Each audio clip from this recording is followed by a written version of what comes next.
السلام علیکم۔ رسول اللہ صلی اللہ علیہ وسلم کے متعلق صحیح بخاری کی ایک روایت میں یہ بات بیان ہوئی ہے کہ جب رمضان کا آخری عشرہ آتا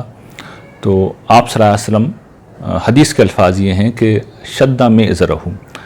عبادت کے لیے کمر ہمت کس لیتے، وہ احیا لیلہ، اور شب بیداری کا اہتمام فرماتے، وہ ایقظا اہلہ، اور ساتھ میں اپنے اہل خانہ کو بھی جگاتے اٹھاتے اور ان کو بھی تیار کرتے کہ وہ بھی رسول اللہ صلی اللہ علیہ وسلم کے ساتھ اللہ تعالیٰ کی عبادت کے لیے تیار ہو جائیں۔ رسول اللہ صلی اللہ علیہ وسلم کے اس اسوے کی روشنی میں میں نے آج یہ سوچا کہ میں اپنے گھر والوں کو بھی اس حوالے سے توجہ دلاؤں اور ساتھ ساتھ یہ چاہا کہ یہ گفتگو ریکارڈ ہو کے آپ تک بھی پہنچ جائے۔ تو وہ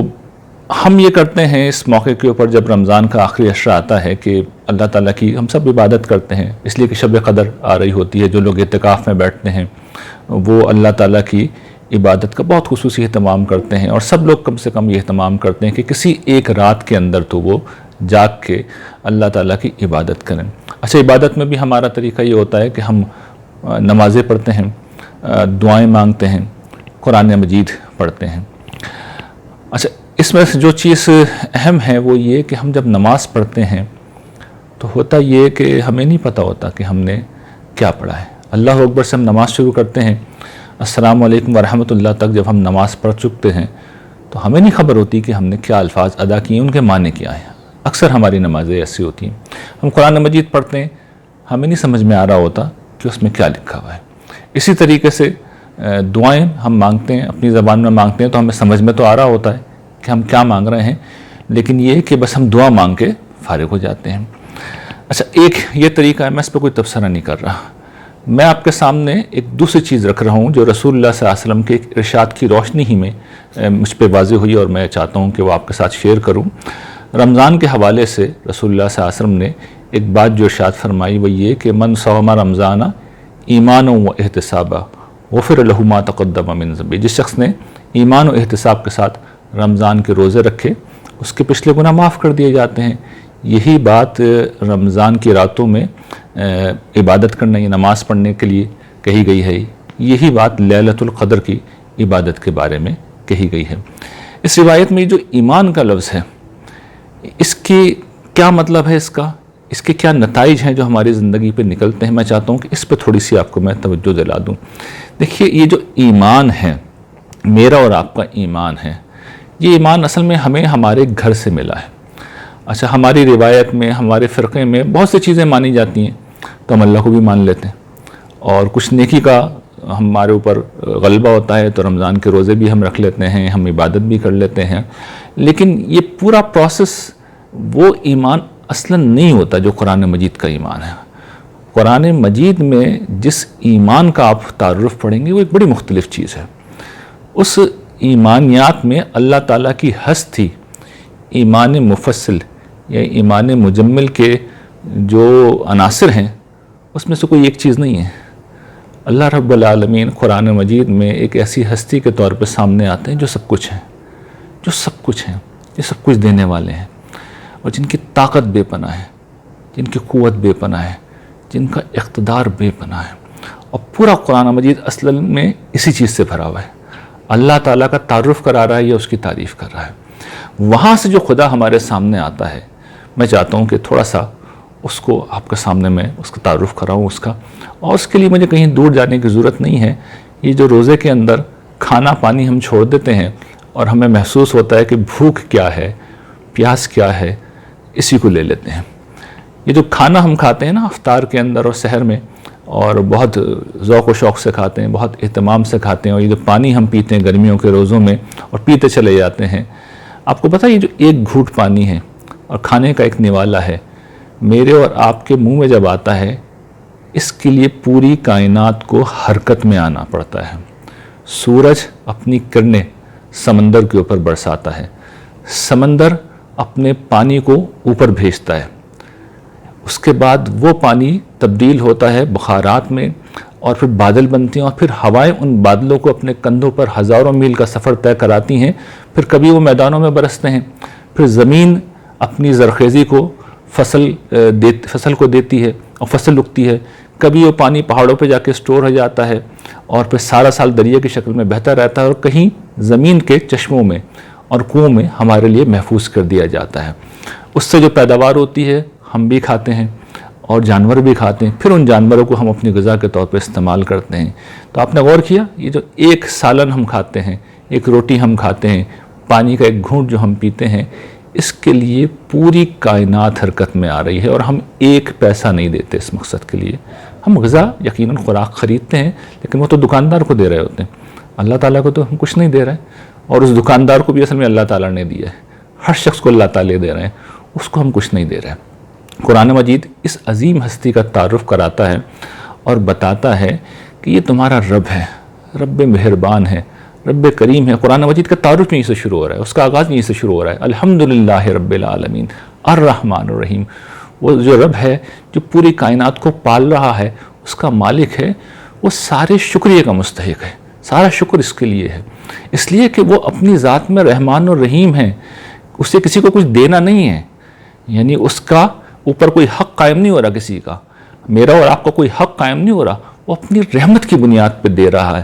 اور دیتا چلا جا رہا ہے، دیتا چلا جا رہا ہے۔ نعمتوں کے انبار ہیں جو لگے ہوئے ہیں۔ دیکھیے، میں اور آپ جب اللہ کے حضور پیش ہوتے ہیں تو ہم دعائیں مانگنا شروع کر دیتے ہیں، اچھی بات ہے، دعا مانگیں گے، اسی سے مانگیں گے، اسی سے فریاد کریں گے، لیکن کبھی آپ نے سوچا ہے کہ ہم اپنا پیمانہ جو اللہ تعالیٰ کے سامنے رکھتے ہیں، یہ اس گلاس کی طرح جو پانی سے بھرا ہوا ہے، ہمارا پیمانہ خالی نہیں ہوتا، بھرا ہوا ہوتا ہے۔ ان گنت نعمتیں جو ہمارے پاس ہوتی ہیں، 2-3 چیزیں ہوتی ہیں جو نہیں ہوتی ہیں، وہ مانگنے ہم جاتے ہیں، اور کبھی نہیں ملتی ہیں تو ہم بہت ناراض ہو جاتے ہیں، غصے میں آ جاتے ہیں۔ بہت سے لوگ خدا کو ماننے سے انکار کر دیتے ہیں، بہت سے لوگ عملاً ناشکری کا ارتکاب کرتے ہیں، بہت سے لوگوں کو جھنجھلاہٹ طاری ہو جاتی ہے۔ 2-4 چیزیں زندگی میں نہیں ہوتی، یعنی ایز کمپیئر ٹو جو ہمیں ملا ہوا ہے، پورا گلاس بھرا ہوا ہے، 2-3 قطرے ہیں جو نہیں ملے، اور وہ بھی کیوں نہیں ملے یہ بھی سمجھ لیجئے، اس کے میں بھی بڑی حکمت ہے۔ دیکھیے، اگر وہ چیزیں بھی ہمیں مل جائیں اور سب کچھ ہمیں مل جائے تو اس کا لازمی نتیجہ یہ ہوگا کہ ہم سرکش ہو جائیں گے، ہم اللہ تعالیٰ کے پاس نہیں جائیں گے، اس لیے کہ اللہ رب العالمین ہم سے ڈنڈے کے زور پہ کچھ نہیں کروا رہا ہے، وہ زبردستی کچھ نہیں کروا رہا ہے۔ وہ اتنے طاقتور ہیں، اتنے بلند ہیں، اتنے عظیم ہیں کہ اگر وہ سامنے آ جائیں تو مجال نہیں ہے۔ دیکھیے، میرا اور آپ کا معاملہ یہ ہے کہ ہمیں کوئی پولیس والا راستے میں روک لے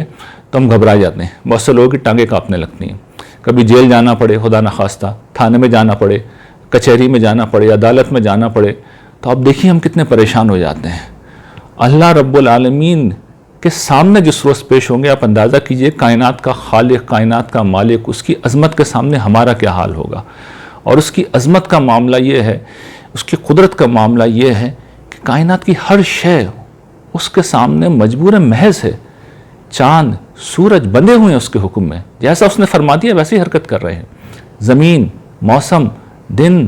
رات، انسان، چرند، پرند، ہر چیز اس کے حکم کی پابند ہے، اور وہ کتنا غیر معمولی ہے۔ قرآن مجید جس دوسرے پہلو سے اللہ کا تعارف کراتا ہے، ایک پہلو تو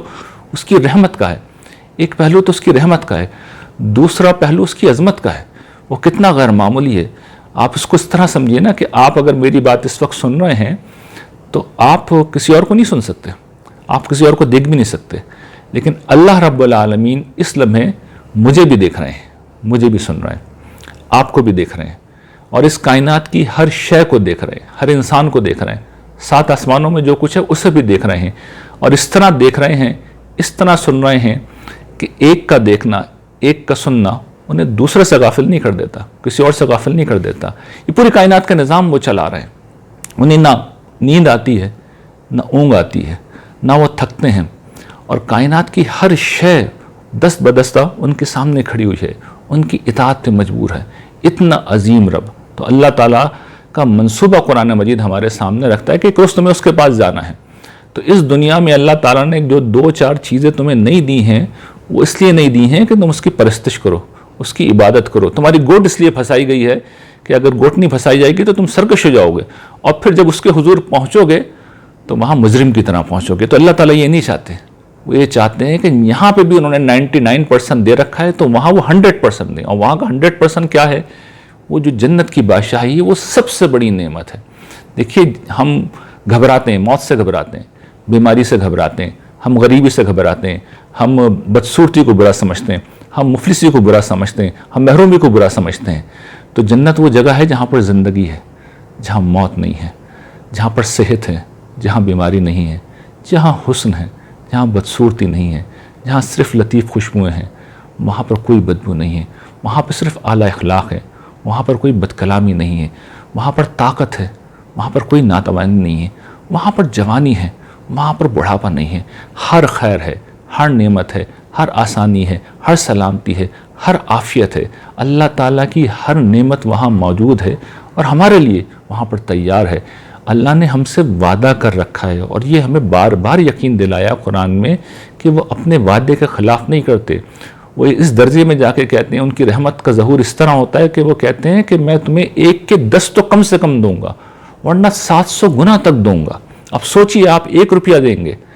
وہ اس کو 700 روپے کنسیڈر کریں گے۔ اور پھر بعض جگہیں تو ایسی ہیں نصرت دین کے کاموں میں جہاں اللہ تعالیٰ کہتے ہیں کہ میں پیمانہ کونے میں رکھ دوں گا، ترازو کونے میں رکھ دوں گا، تم نے اپنی اوقات کے مطابق دیا، اپنی حیثیت کے مطابق دیا جو کچھ بھی نہیں ہے، اور میں اپنی شان کے مطابق دوں گا، جس شان کے کیا کہنے۔ تو عظیم ترین نعمتیں ہیں، اور یہ کائنات ہمیں تعارف کرا رہی ہے۔ اس کائنات میں اربوں کھربوں کہکشائیں ہیں، ہر کہکشاں کے اندر کھربوں ستارے موجود ہیں۔ اور میں ہمیشہ یہ کہتا ہوں کہ اللہ تعالیٰ جب انعام دیں گے، اور میری اور آپ کی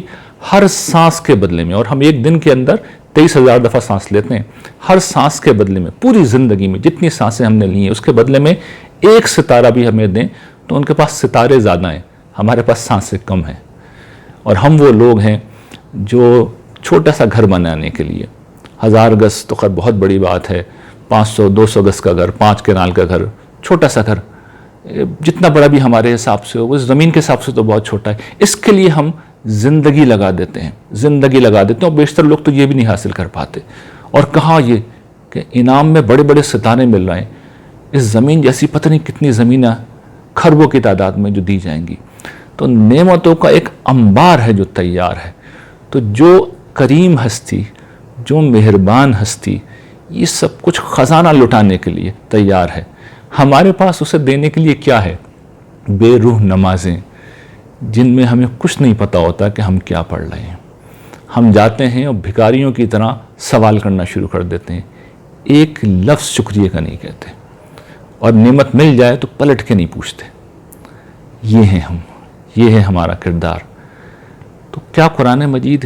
اسی عبادت کی طرف بلا رہا ہے؟ نہیں، جس ایمان کی طرف قرآن مجید بلا رہا ہے، دیکھیے وہ تو بڑے جذبے والی چیز ہے۔ قرآن نے سے بیان کیا ہے کہ ان نعمتوں کی وجہ سے کیا چیز پیدا ہوتی ہے؟ محبت۔ الذین آمنوا اشد حبا للہ، جو اہل ایمان ہیں وہ سب سے بڑھ کر اللہ سے محبت کرتے ہیں۔ تو دیکھیں انسان کے پاس اللہ کو دینے کے لیے کچھ نہیں ہے۔ ہم جتنی بھی عبادت کر لیں،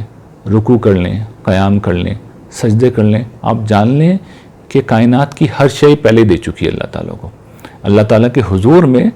اربوں کھربوں فرشتے ہیں، کوئی رکوع کی حالت میں، کوئی سجدے کی حالت میں ہے، کوئی قیام کی حالت میں ہے، ایک ایک ذرہ کائنات کا اللہ کی حمد کر رہا ہے، تسبیح کر رہا ہے، تعریف کر رہا ہے۔ تو میری اور آپ کی کسی شب بیداری سے اللہ تعالیٰ کو کیا فرق پڑنا ہے؟ وہ محتاج نہیں ہے۔ لیکن دیکھیں ہم ایک چیز دے سکتے ہیں، اور وہ کیا؟ وہ جذبہ۔ ہم زندگی میں رشتے ناتوں میں جیتے ہیں، آپ کو پتہ ہے ہم والدین کے ذریعے سے اس دنیا میں آئے ہیں، والدین ہی ہماری بچپن میں پرورش کرتے ہیں، تو ایک محبت کا جذبہ جو پیدا ہوتا ہے، اور اس کے جواب میں آپ دیکھیے کہ ہم کتنی محبت کرتے ہیں والدین کے لیے، کتنا احترام کرتے ہیں، ہم ان کی خدمت کرتے ہیں۔ تو یہ ایک لفظ نہیں ہے والد، والدہ ایک لفظ نہیں ہے، یہ ایک جذبے کا نام ہے، یہ محبت کا نام ہے، یہ ایک احساس کا نام ہے۔ تو اللہ تعالیٰ بھی اصل میں جب اس کے حضور ہم جائیں تو ہمیں جو پیش کرنا ہے وہ ایک عظیم جذبہ ہے، محبت کا جذبہ ہے، بندگی کا جذبہ ہے، وہ ایک ایسے انسان کا جذبہ ہے جو سب سے بڑھ کر اللہ تعالیٰ کے لیے تڑپنے والا ہو، رونے والا ہو، جو لمحے لمحے میں اس کی یاد میں جیتا ہو، ہر وقت اسے یاد رہتا ہو کہ میرا دل دھڑکتا بعد میں ہے، پہلے اللہ تعالیٰ سے پوچھتا ہے کہ اگلی دفعہ دھڑکوں یا نہ دھڑکوں، وہ کہتے ہیں تو دھڑک، تب ہمارا دل دھڑکتا ہے۔ خون گردش کرنے سے پہلے ہر سیکنڈ میں پوچھتا ہے کہ اگلی دفعہ اس کو زندگی دوں یا نہ دوں۔ سانس ہر دفعہ پوچھتا ہے اللہ تعالیٰ سے، اگلی دفعہ سانس آؤں اسے، سانس کے شکل میں آؤں یا نہ آؤں، اللہ تعالیٰ اجازت دیتے ہیں، پھر آتا ہے۔ یہ اس کی مہربانی ہے، یہ اس کی عنایت ہے جو ہمارے حال پہ جاری ہے، اور اس کے جواب میں ہمیں سراپا محبت بننا ہے، سراپا شکر بننا ہے۔ یہ واحد چیز ہے جو ہم اللہ تعالیٰ کو دے سکتے ہیں، جو کوئی اور نہیں دے سکتا، لیکن انفارچونیٹلی ہم یہی نہیں دیتے۔ ہم بے روح نمازیں دیتے ہیں، ہم وہ قرآن پڑھتے ہیں جو کچھ سمجھ میں نہیں آ رہا ہوتا، اور ہم جاتے ہیں اور بھکاریوں کی طرح بھیک مانگ کے آ جاتے ہیں۔ یعنی ہم ایسے دعا مانگتے ہیں، یا اللہ یہ دے دے، یہ دے دے، یہ دے دے، یہ نہیں ملا، وہ نہیں ملا، اس کے پاس وہ ہے، اس کے پاس وہ ہے، میرے پاس تو کچھ بھی نہیں ہے۔ ہمارا پیمانہ بھرا ہوا ہے، بھرا ہوا ہے ہمارا پیمانہ۔ 1% چیز بمشکل ایسی ہوگی جو نہیں ملی ہوگی، کیوں نہیں ملی اس کی مصلحت بھی میں بیان کر چکا۔ تو آئیے اس رمضان میں ان آخری 10 دنوں کے اندر ہم ایسی عبادت کرتے ہیں جس میں شوق ہو، جس میں محبت ہو، اور جس میں اس عظیم ہستی کا روب ہو۔ قرآن نے جو کہا ہے کہ اپنی نمازوں میں خشوع اختیار کرتے ہیں، تو یہ احساس بھی ہونا چاہیے کہ وہ کتنا طاقتور ہے، اس کی پکڑ کتنی سخت ہے۔ جب وہ پکڑتا ہے تو پھر چھوڑتا نہیں، ہم تو گناہ کر کے بھول جاتے ہیں، وہ سب یاد رکھتا ہے۔ اس کے فرشتے ایک ایک چیز کا ریکارڈ رکھ لیتے ہیں، اور قیامت کے دن پیش کر دیا جائے گا۔ تو محبت کے ساتھ، خوف کے ساتھ خدا کی عبادت کرتے ہیں، اس لیے کہ ہم نے آج کے دن تک جو پایا ہے اسی سے پایا ہے، اور آئندہ بھی جو پائیں گے ہم اسی کے ذریعے سے پائیں گے۔ وآخر دعوانا ان الحمد للہ رب العالمین۔